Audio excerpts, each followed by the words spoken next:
Olá, eu sou Priscila Silvério e este é o Observatório Regional, um espaço aberto para debates de temas importantes das regiões dos deputados da Assembleia. Aqui, a gente ressalta a importância econômica, política, ambiental, turística das várias regiões do estado de São Paulo. Hoje, os nossos convidados são os deputados Coronel Camilo, do PSD, Geraldo Cruz, do PT e o Elson Gasparini, do PSDB.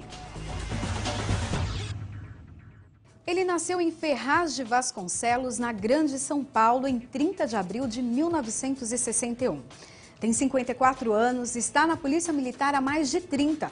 Foi comandante-geral da PM entre abril de 2009 e abril de 2012. Na eleição passada, teve 64.448 votos e foi eleito deputado estadual pelo PSD. É casado com Dona Silvana Camilo e pai de 3 filhos, Adriano, Ricardo e Michele.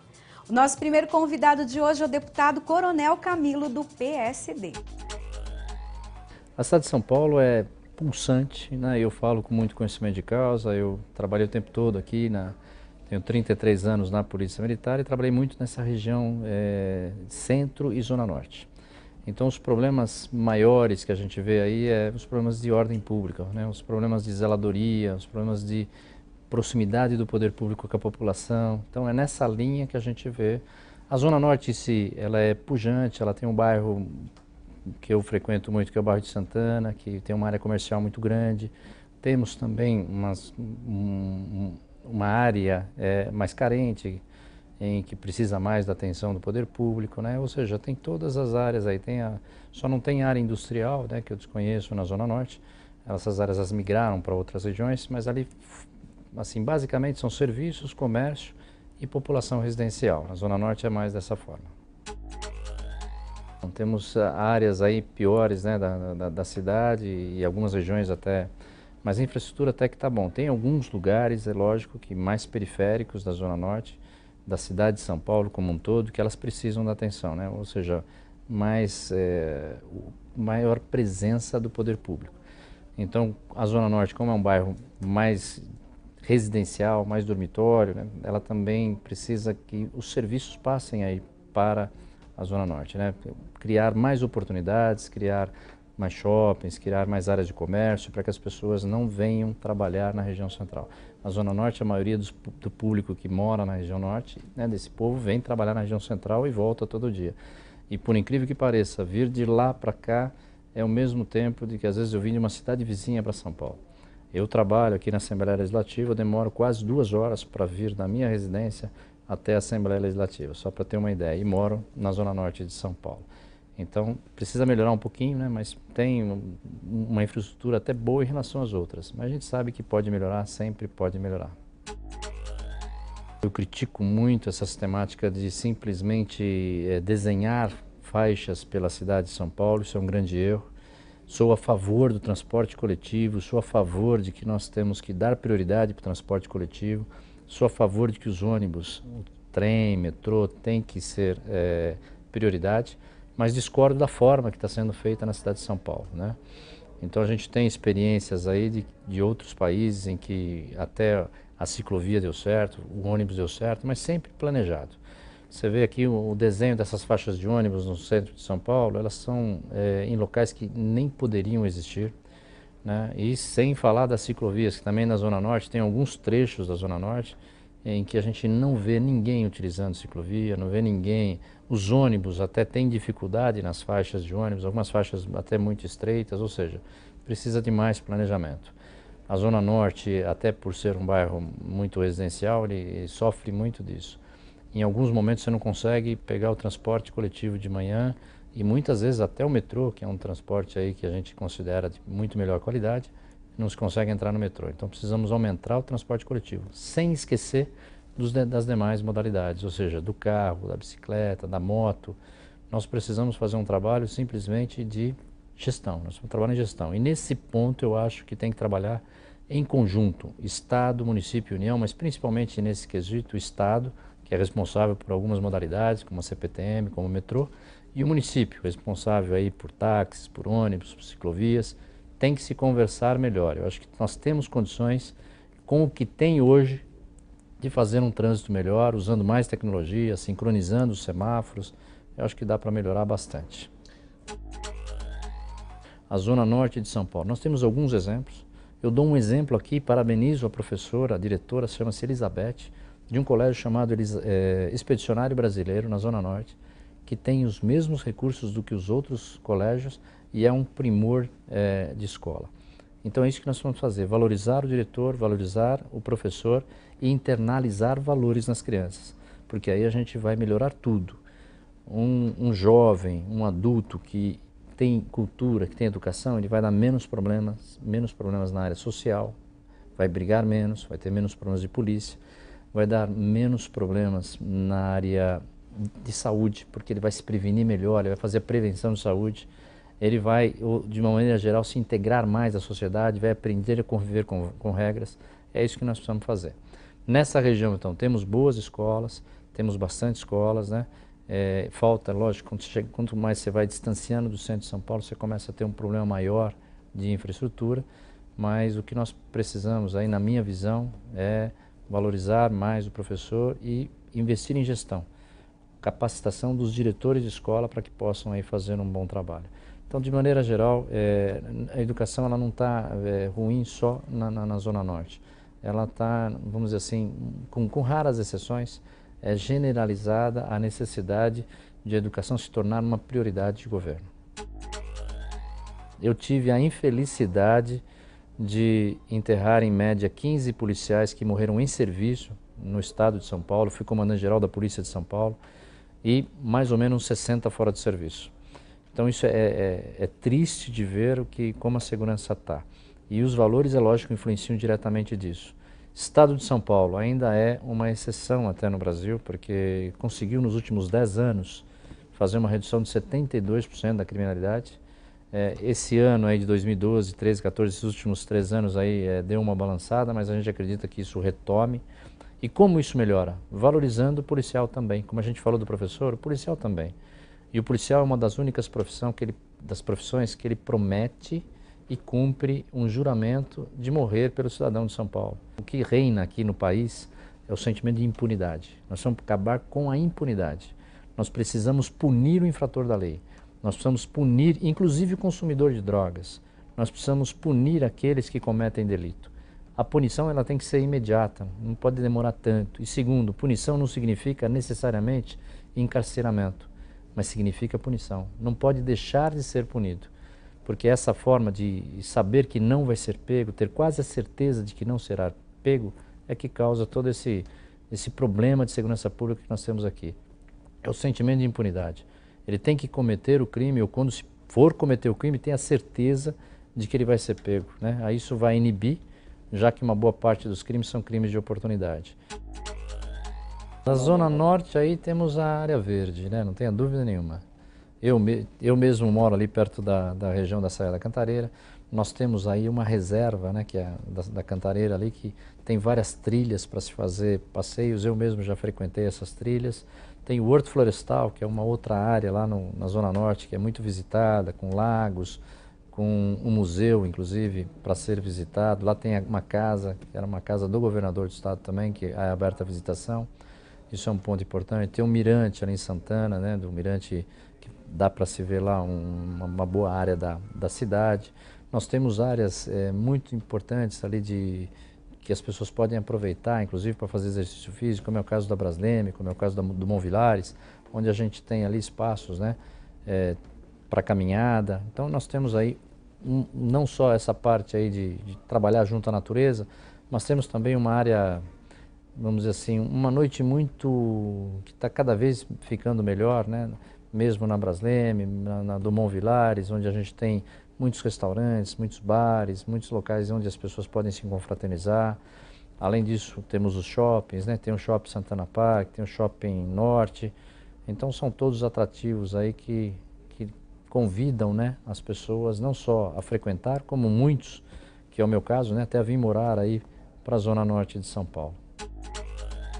Quem vem do interior do estado pode vir pela Fernão Dias, pode vir pela Castelo Branco, pode vir pela Anhanguera, Bandeirantes, pode vir também pela Regis Bittencourt, né? Ou seja, tem vários locais para chegar a São Paulo E quem vem aqui da região de São José pode pegar Carvalho Pinto, né, trabalhadores.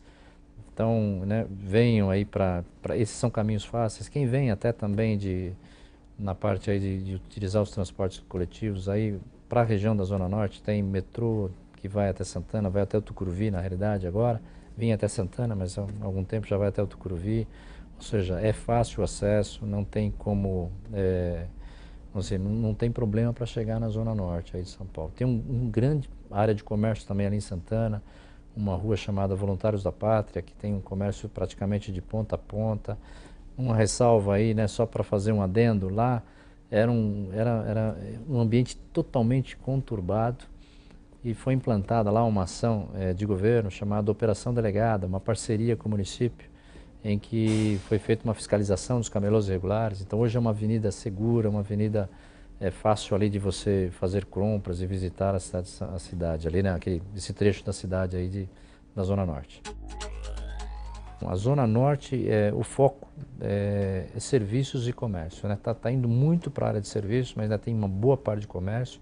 Centros de compras têm sido incentivados na região, isso eu acho importante, principalmente porque está fixando a população no local. Quando eu crio oportunidades de emprego, eu tenho aí eu tenho movimento. E agora, pela área que eu conheço da segurança pública, você só tem segurança pública quando você tem movimento. Quando você tem as pessoas morando, quando você tem as pessoas frequentando, quando você tem as pessoas passeando naqueles locais. Então, sou extremamente a favor das moradias mistas, né, onde você tem prédio nos andares mais altos, serviços no mezanino, nos andares mais baixos, comércio no térreo, aquela fachada ativa que eles chamam, ou seja, sem muro, sem nada, onde as pessoas podem entrar no comércio e as pessoas frequentando. Por que é importante, por exemplo, ter moradia junto? Porque quando é 6 horas, 7 horas da noite e o comércio fecha, os serviços param, se não tiver morador na região, a região passa a ser uma região abandonada. Porque todo mundo vai para suas casas e aquilo fica à mercê praticamente, né, da marginalidade. Então é importante nós termos 24 horas isso circulando. Não que vai ter alguém 24 horas na rua, mas que eu tenha alguém morando, que entre, que saia, que veja, que ajude a cuidar. Lembrando a todos, né, que estão nos assistindo, a parceria com a população é sempre importante, seja em qualquer questão, seja na segurança pública, seja na saúde, seja na educação. Né? Na educação, os pais participarem ativamente, ajudar a melhorar, dar a sua contribuição, não só cobrar, mas ajudar também, através da Associação de Pais e Mestres. Na área, né, da saúde, não só cobrar, ir lá, mas ajudar, fazer a sua prevenção, inclusive, prevenção da sua família. Na área de segurança, participar dos conselhos de segurança. Ou seja, trabalhar em conjunto para construir junto, poder público e a população de qualquer região, agora falando de São Paulo, construir soluções que são perenes, que se tornem autossustentáveis, porque quando eu tenho um ambiente cuidado, quando eu tenho as coisas funcionando, as pessoas querem que isso continue. É trabalhar com inteligência, trabalhar com sistemas inteligentes, e aí passa a ajuda da população, porque inteligência tem uma matéria-prima que se chama informação. Quem conhece o que acontece na rua é quem mora lá. Por isso a importância da população passar isso para a polícia. Mas como passar para a polícia se muitos nem conhecem a polícia? Aí vai a sugestão para o nosso Estado, para o governo, mostrar a sua polícia. Mostrar esses 94 mil homens e mulheres que estão trabalhando pela Polícia de São Paulo, mostrar essas 15 mil viaturas, mostrar esses 23 helicópteros, 5 aviões, esse trabalho focado no estado de São Paulo, né, que é um dos mais bem equipados do Brasil, mostrar que tem isso, para que a população confie mais, que a população dê informação. Então, na Zona Norte, o que precisa mais? Mais informação, mais uso de inteligência, o policial trabalhando focado com informação, né, ou seja, agindo pontualmente nos problemas da região. Mapear isso, georreferenciar isso, que é um trabalho que a polícia tem feito e a gente acha que isso pode melhorar. Eu acho que em alguns momentos, né, isso ainda pode ser melhorado e bastante, com bastante uso de tecnologia. E valorização dos policiais. Eu acho que se a gente pudesse começar a mudar aí a segurança pública de São Paulo, é pela valorização dos policiais. Ou seja, esses policiais trabalharem contentes por estarem desenvolvendo um bom trabalho para a população e reconhecidos pelo Estado. Daqui a pouco a gente tem outro convidado especial no Observatório Regional, o deputado Geraldo Cruz, do PT. A gente faz um rápido intervalo e já volta.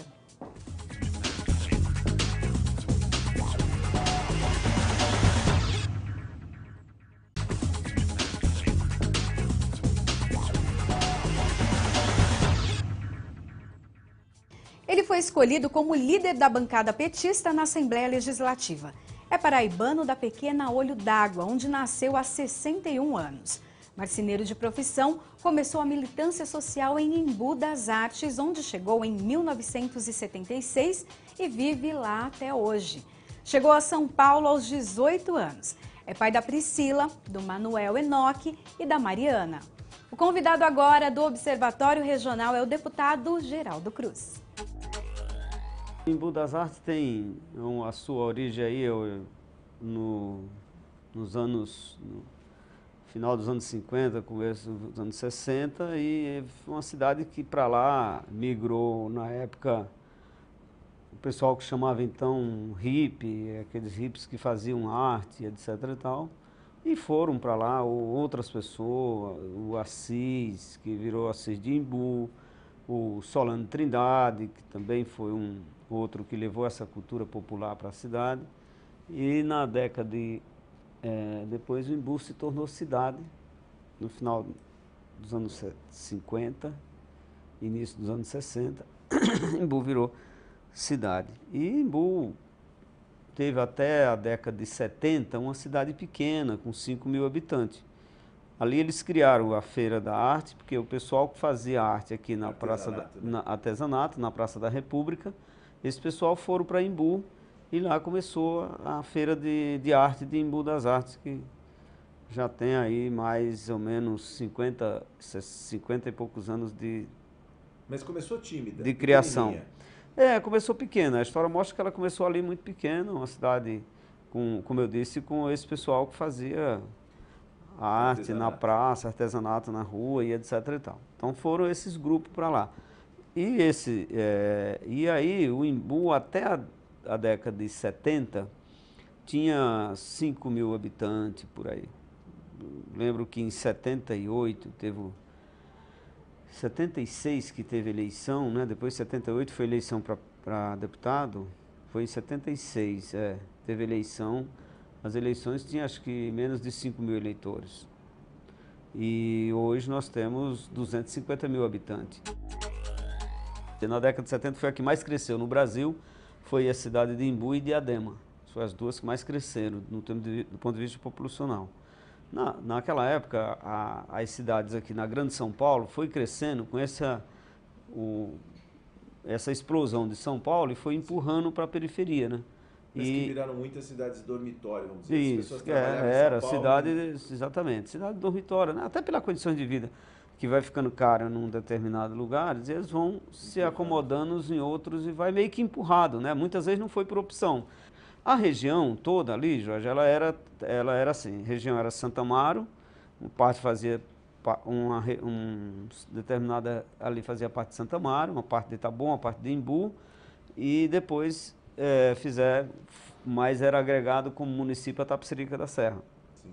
E foi se municipando, né? Tanto é que Embu e Itabuna têm a mesma idade, um foi dia 18, outro foi dia 19 de fevereiro, depois Embu Guaçu, que também é agora nesse mês de março, também Embu tem 40 e poucos anos, 50 anos, Embu Guaçu, e Embu veio criado. Embu, aí depois, há uns 4 anos atrás, Embu sempre foi chamado de cidade Embu das Artes, Embu das Artes. Quando vai falar Embu, aí por conta até de Embu Guaçu ficava Embu das Artes, mas que Embu? Embu das Artes.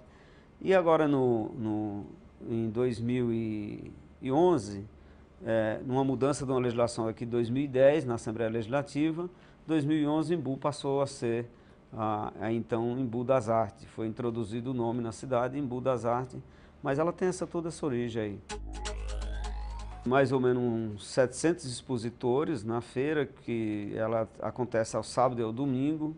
Tem por volta de 700 expositores fixos na feira, alguns ainda no artesanato ali manual, mas já tem alguma coisa mais para o lado industrializada. Ainda ela não conseguiu manter ainda tem as pessoas pintores, artesão, tem escultor ainda na praça que você ainda acha ali ao vivo trabalhando com as suas esculturas. Ainda tem mas tem pelo crescimento que foi natural, um certo desenvolvimento aí que vem acontecendo e tudo, dessa nova tecnologia e etc e tal, mas não perdeu ainda a sua configuração original, ali toda aquela coisa da originalidade. Ainda é possível chegar no Embu ao sábado e ao domingo e presenciar os grandes artistas lá fazendo a arte manuais dele lá, seja na escultura, seja na pintura. O Embu, eu acho, ele tem um perfil de público hoje, de todas as classes sociais que frequentam a cidade, todas elas, de todo lugar do mundo. Sábado e domingo, você encontra em Embu, durante a semana também, evidentemente com menos frequência, mas sábado e domingo você encontra todas as tribos ali naquele centro de idade. Não tem, você, quando chega lá, você não observar pelas conversas paralelas, você vê de tudo, do inglês, francês, enfim, todos lá, japonês, todos. Embu no final de semana ele vira o que é São Paulo, né? Sim. Todas as gerações aqui reflete isso. Então vem gente de todo lugar do mundo e Embu sempre teve esse privilégio ali na região das 10 cidades ali que compõem o consórcio ali que foi criado na nossa época ali, o Condesud, compondo hoje 8 cidades, né? Na verdade são 8 cidades, né? São Embu, Itapecerica, Embu-Guaçu, Juquitiba, São Lourenço, Taboão da Serra, Cotia e Vargem Grande e Paulista. Esses municípios que fazem hoje parte do consórcio. Mas o eixo BR, ele é composto ali pelos 6, né? Que a BR inicia-se ali na divisa de São Paulo com Taboão. Sim. E vai embora para o sul do país. Então, naquele eixo ali, as cidades têm umas características muito próprias, cada uma, né? Embora estejamos todos na mesma região, mas cada uma com o seu perfil de desenvolvimento, vamos dizer assim. A culinária também é bastante ativa no Embu, né? Tem alguns restaurantes históricos lá que vêm preservando desde do seu início, quando começou ali, né? Tem Leitão à Pururuca, que é um dos mais famosos, se não o mais antigo, mas um dos mais antigos na cidade. Que arrasta a gente aqui de São Paulo. Arrasta, é verdade. Sábado e domingo essa área da culinária é bastante... E tem também a culinária popular do Nordeste, do Sul do país, tem todos. Mas eu diria que o Leitão à Pururuca, em atividade hoje, é o mais antigo da cidade. Essas cidades, especialmente na sua maioria delas na Grande São Paulo, ela foi, aqui no caso de Embu, foi descoberta pelos jesuítas, né? Os primeiro eram os índios, depois chegou os jesuítas, né? E aí foram todo mundo expulsando os índios. E evidentemente que o jesuíta trazia na mala a questão da religião católica, né? Sim. Então acompanha toda a história de Embu, tem o Museu Sacro lá de Embu, que é hoje um tombado mais administrado pelos jesuítas, né? E aí acaba tendo essa influência religiosa na cidade e na região, né? Nós temos... o Embu tem uma parceria muito com o Bom Jesus de Pirapora, que também tem a sua história religiosa. Sim. E acaba tendo um pouco essa exploração turística religiosa. Sim. Que é uma outra vertente da cidade. Que é uma outra vertente da cidade. Embora o forte do turismo, dessa presença, ela está essencialmente na questão da arte e do artesanato. Sim. Acho que esse é o foco maior do ponto do turismo na cidade. Sim. Mas tem a tradição religiosa, temos festa como a Festa de Santa Cruz, que está completando quase 70 anos já de existência, e é uma festa folclórica ligada à religião mesmo, né? Mas também traz aquele resgate da cultura caipira, né? Isso acaba motivando, estimulando grupos de teatro, arte de rua? Também, tem muito isso, né? Isso acaba surgindo, vários grupos, né? de arte na cidade, teatro, grupo folclórico, como eu disse no início do Solano Trindade, nós temos o grupo Raquel Trindade, que é do folclore África, né, que mantém essa cultura África brasileira, e outros grupos tanto. O Imbu é bastante fértil na questão das manifestações culturais, acho que poderia dizer assim. O rio Imbomirim, ele nasce no Imbu e vai até a Guarapiranga. Segundo a Sabesp, os técnicos da Sabesp, uma vez falaram isso, que 35% da água do Guarapiranga vem do Imbomirim. O Imbomirim começa no Imbu, na divisa de Imbu com Tapicerica da Serra, ali na BR, depois na Ressaca, se junta e vai, sei lá, 35% da represa Guarapiranga ou seja, inicia no Imbu das Artes. A mesma falta de uma política de preservação que vem faltando no estado de São Paulo, a Sabesp é uma das principais poluidoras dessa nascente e desse rio. Porque não trata o esgoto? Porque ela não trata o esgoto adequadamente ainda, né? Ainda tem problema nesse tratamento de esgoto, e é uma coisa recente, porque até então nem tinha tratamento nenhum. Ela acaba ainda mesmo jogando o esgoto no rio e trazendo problema para isso. O Imbu, eu acho que nós perdemos muito com isso nos anos, aí digamos nessa história do desenvolvimento, né? Sim. Nós tentamos criar lá que o Imbu também precisava crescer do ponto de vista econômico, porque como ele cresceu desordenadamente de população, ele não cresceu em números de desenvolvimento do comércio e do trabalho. Até então, no início da década de 2000, no final da década de 90, nós éramos uma cidade dormitória. De 2000 para cá, nós começamos em 2001, discutir um projeto de desenvolvimento na cidade para que a cidade deixasse essa mancha de ser uma cidade dormitória para ser uma cidade que pudesse as pessoas morar e trabalhar. Sim.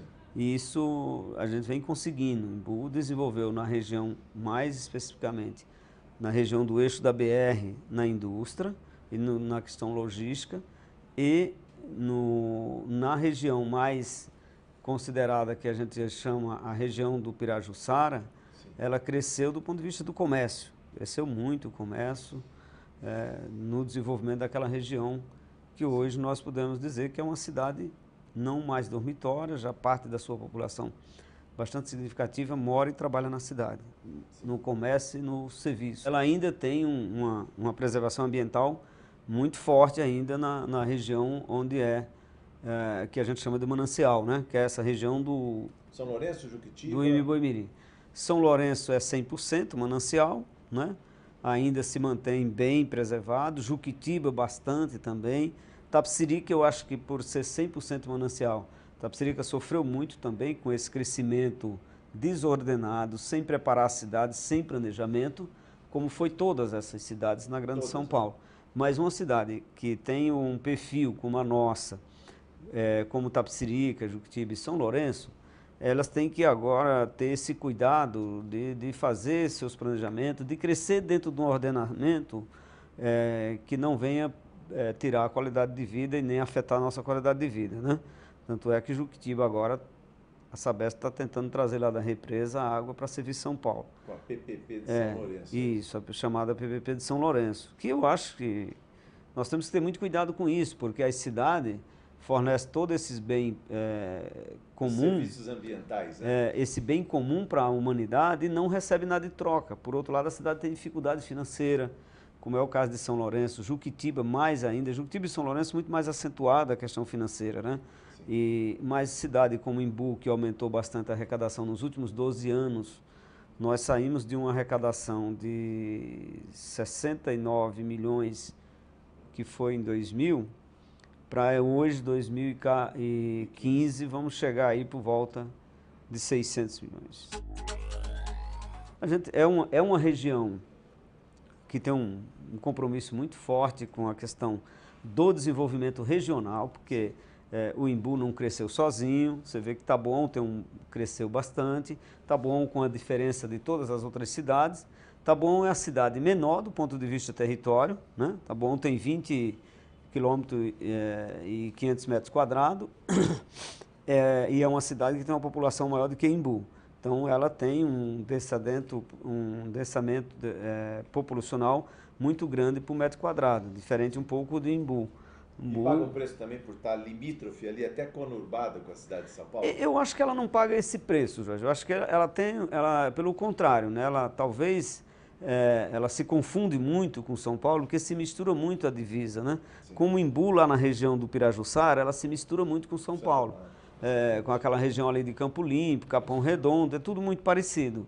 Só diferencia quando vem para aquela região do centro, região do eixo da BR para a direita, de quem vai para o sul. Aí ela se divide muito e tem uma divisão muito clara, né, quando você chega por ali. Cotia também cresceu muito porque é uma cidade sem restrições ambientais, então ela acabou crescendo bastante do ponto de vista industrial, cresceu também com moradia, aí já foi diferente das outras cidades, né? Sim. Nós crescemos, tanto em Embu quanto Taboão, com a população de um padrão de vida, de renda menor. Cotia tem os dois. Cotia cresceu muito com o padrão de vida de condomínios, né? Você vai ver os condomínios da Granja, daí tem um pouco um reflexo de Barueri, de Santana do Parnaíba, com os condomínios residencial. Então, essa região ela cresceu meia mesclada, né? Podemos dizer, eu sinto Cotia duas faces, uma ao extremo com gente da classe menos favorecida e de gente mais abastada numa região ali mais próximo da Raposa, aqui no quilômetro, aí na Granja Viana, vamos dizer assim. Tem impacto na renda local também. O que tem um impacto na renda local, não só na renda, mas também nos serviços, né? Na demanda do serviço, né? Nós crescemos naquele começo com a classe, basicamente nós tínhamos na década de 70, no final da década de 70, o IBGE publicou que 95% da população do Embu ganhava abaixo de 10 salários mínimos e 53% abaixo de 5. E 23% não tinha renda na década de 90. Então, tudo era urgência. Tudo era urgência para você mudar essa qualidade, que a cidade não crescia economicamente por conta dessa defasagem muito grande. É muito um pouco o reflexo dessa pirâmide que o Brasil tem, que só aponta e largueça embaixo. Aquela região ela tem ainda um compromisso muito grande com o crescimento do Brasil, especialmente do estado de São Paulo. Mas é necessário que o governo do estado estabeleça as políticas afirmativas regional, do ponto de vista desse crescimento não acontecer para destruir ou prejudicar, afetar essa qualidade de vida que ainda temos naquela região, não o caso de Taboão mais. Taboão, como eu disse, com uma cidade com 20 km², uma população mais de 250 mil habitantes, evidentemente que essa cidade está sufocada do ponto de vista saturada em termos de crescimento. De crescimento populacional. Não dá para... Já cresceu muito verticalmente, né? Sim. E essas outras cidades que têm ainda esse potencial tem que ter muito cuidado, porque senão você cresce construindo muitos prédios, mas não constrói, por exemplo, equipamentos públicos, né? Equipamento de escola, saúde, de lazer, né? De opção de vida, de uma qualidade de vida melhor. Então nós temos que ter muito cuidado, mas eu penso que o governo do estado tem uma responsabilidade muito grande nesse planejamento. Acho que aquela região pode desenvolver ainda no comércio, por exemplo, o governo falou numa sua campanha de 2010 da construção de Porto Seco naquela região. Sim. Acho que tem esse potencial muito grande ali, porque nós temos aquela linha de ferrovia que vai para Santos e Piracicaba, Sorocaba, aquela região, que precisa discutir ali, voltar a essa discussão de um Porto Seco naquela região. Daqui a pouco a gente volta com mais Observatório Regional. Nosso próximo convidado é o deputado do PSDB, o Elson Gasparini. Até já!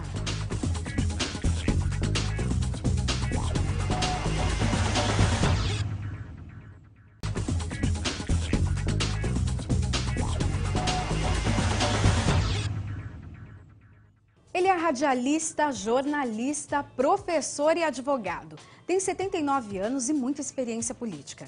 Nasceu em Batatais e foi prefeito de Ribeirão Preto. O Elson Gasparini, do PSDB, é casado com Dona Auristela Mena Barreto, é pai de Welson Júnior, que é advogado e ex-vereador, de Luciana, que é professora e tradutora de inglês, e dos gêmeos Maurício e Marcelo, advogados e músicos profissionais. Com a palavra, o deputado Welson Gasparini. Região de Ribeirão Preto é um orgulho para nós, ribeirão-pretanos, para nós que moramos na região, mas é um orgulho para São Paulo e para o Brasil. Primeiro, porque a sua economia, sendo diversificada, tem possibilitado realmente índices marcantes no processo de desenvolvimento econômico. Mas ao lado disso, e aí é que é importante, o desenvolvimento social tem sido fantástico. Eu falo à vontade, eu nasci numa cidade próxima de Ribeirão Preto, Batatais, e fui para Ribeirão Preto para trabalhar e estudar, isso aos 17 anos, porque a cidade realmente tem um atrativo muito grande. Por quê? Ali nós temos uma diversificação muito grande da economia, indústria, comércio, agropecuária, prestação de serviços, e ao lado disso, o setor educacional é fantástico.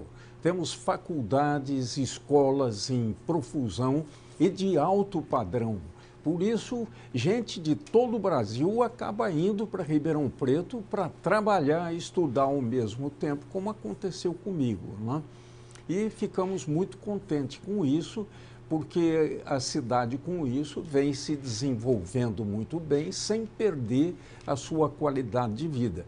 Para ter uma ideia, eu com 22 anos fui eleito prefeito de Ribeirão Preto pela primeira vez. Eu fui prefeito 4 vezes da cidade de Ribeirão Preto. Na época, tinha menos de 300 mil habitantes. Hoje, Ribeirão Preto já está próximo de 700, 750 mil habitantes. E a região, então, nem se fala. Vem crescendo de uma maneira bonita. Não se admite mais hoje se pensar em desenvolvimento de uma cidade fora do esquema regional, porque tudo está entrelaçado. A região é como o corpo humano, se só a cabeça cresce, os outros órgãos acabam ficando, às vezes, deficientes. Então, a programação administrativa do governo federal, do governo do estado, das prefeituras municipais, tem que ser de uma forma harmônica. E isto só é possível através de uma definição de região. Nós temos, em Ribeirão Preto, grandes investimentos na cidade que beneficiam toda a região. O setor, a Universidade de São Paulo, por exemplo, ela tem várias faculdades lá em Ribeirão Preto de alto padrão e, com isso, desenvolve muito o ensino regional, né? Este ano deve começar a funcionar a FATEC de Ribeirão Preto, Faculdade de Tecnologia, de grande importância também. E o governador instalou em Ribeirão Preto um polo tecnológico que possibilita não apenas as inovações, o desenvolvimento de Ribeirão Preto, mas de toda a região também. E eu poderia, só não quero ser injusto, falar de uma cidade da região e não falar da outra, porque todas têm uma importância no sentido econômico e na economia diversificada. Você vai para uma região, para algumas cidades lá da nossa região, você tem o cultivo da cana-de-açúcar e várias usinas de açúcar na região, sendo um grande polo do setor sucroenergético. E isso é de grande importância porque desenvolve também o setor industrial. A cidade de Sertãozinho, por exemplo, tem um grande desenvolvimento industrial graças ao setor sucroenergético ali também, né? E assim outras regiões, outras cidades.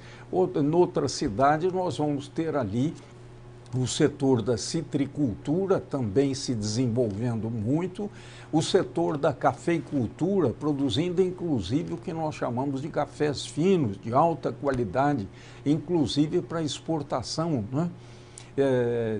E eu poderia dizer isso, que há uma diversificação muito boa do setor econômico E também é fundamental o setor educacional com escolas e faculdades de alto padrão na nossa região, que estão possibilitando, inclusive, inovações em vários setores.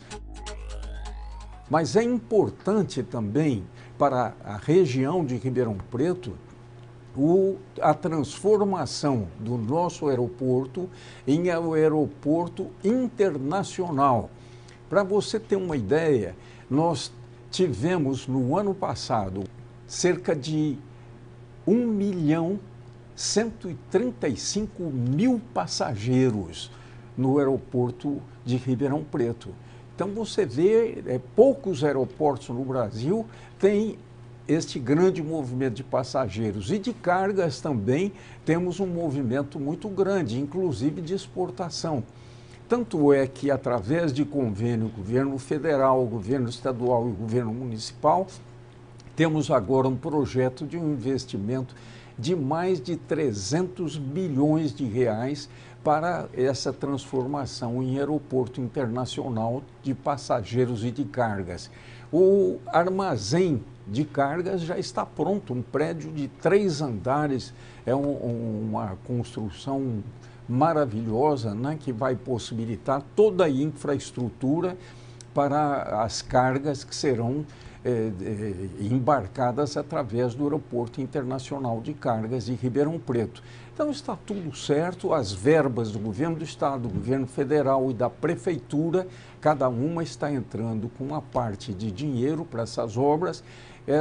Todo esse dinheiro já está disponível, falta apenas algumas providências burocráticas, e eu acredito que ainda nesse primeiro semestre ou no começo do segundo semestre, a região de Ribeirão Preto vai ter o seu aeroporto internacional de passageiros e de cargas. O meu sonho é para que não fique uma só cidade na região de Ribeirão Preto sem o tratamento do esgoto. Isso, em termos de saúde pública, é uma beleza, porque não se admite mais que o esgoto de uma cidade seja jogado no córrego, no rio, provocando uma poluição dessas águas, né? Então, o tratamento, e eu falo aqui porque na minha cidade, quando prefeito, nós conseguimos a estação de tratamento de esgoto, que é uma beleza. Então, uma cidade de mais de 600 mil habitantes tem todo o seu esgoto tratado. E agora, inclusive, já tem estudos que vão possibilitar, inclusive, usar o lodo do esgoto para a produção de energia elétrica também. Então é um desenvolvimento muito bonito, mas principalmente na área da saúde, vou lutar para que não fique uma só cidade na região de Ribeirão Preto sem a sua estação de tratamento de esgoto. O setor ferroviário é um absurdo. Fecharam praticamente o setor ferroviário nesse país. E hoje nós já estamos tendo nas rodovias, apesar de transformação de 2 em 3, 4 pistas, mas há um congestionamento. E, na realidade, se desenvolvermos o setor ferroviário com um transporte bem objetivo, bem moderno, nós vamos ter um enriquecimento de toda a nossa região. Vamos fazer um projeto conjunto, não de uma cidade da região de Ribeirão Preto, mas da região metropolitana de Ribeirão Preto, que vai beneficiar toda a nossa região. Isso é muito importante. A área da saúde, por exemplo, não pode ter uma programação de uma cidade independente das outras cidades vizinhas. Senão nós vamos ter concorrência de prestação do mesmo serviço, quando na realidade, se houver uma programação, um planejamento conjunto, nós vamos ter toda a nossa região assistida por projetos de hospitais, de pronto-socorros, de unidades de atendimento de emergência com grandes resultados. Volto a insistir, quando eu falo em região metropolitana é para termos planejamento. Não é possível que o Brasil, o estado de São Paulo e uma cidade se desenvolva corretamente sem um plano urbanístico. E esse plano, sendo região metropolitana, vai ser integrado. Então, os resultados vão ser muito melhores. É importante também dizer isso, a diversificação econômica de Ribeirão Preto, especificamente da nossa região, ela tem possibilitado que haja um desenvolvimento sem crises, ou pelo menos sem grandes crises, como nós estamos vendo no nosso país. Por quê? Porque se um setor não está indo muito bem, mas os outros setores estão se desenvolvendo bem, então há um equilíbrio. Se uma área econômica está dispensando trabalhadores, um número de reduzindo um pouco nas suas operações, ou por problemas internacionais, ou mesmo problemas nacionais, ou até por problemas locais, mas os outros setores estão firmes e se desenvolvendo, absorvendo então esses trabalhadores que possam estar sendo despedidos por outros setores. É o que está acontecendo agora, por exemplo, nós estamos tendo uma crise do setor energético. Várias usinas de açúcar estão fechando as suas portas. Então, com isso, trabalhadores desse setor estão perdendo seus empregos. Mas, em compensação, nós estamos tendo outros setores industriais, mesmo do agronegócio, que estão se desenvolvendo e absorvendo, então, essa mão de obra e fazendo com que haja um equilíbrio social. Essa é a riqueza de Ribeirão Preto. Enquanto nós temos no país algumas regiões que é um setor só na economia, e se esse setor não vai bem, a crise é total, a região de Ribeirão Preto não.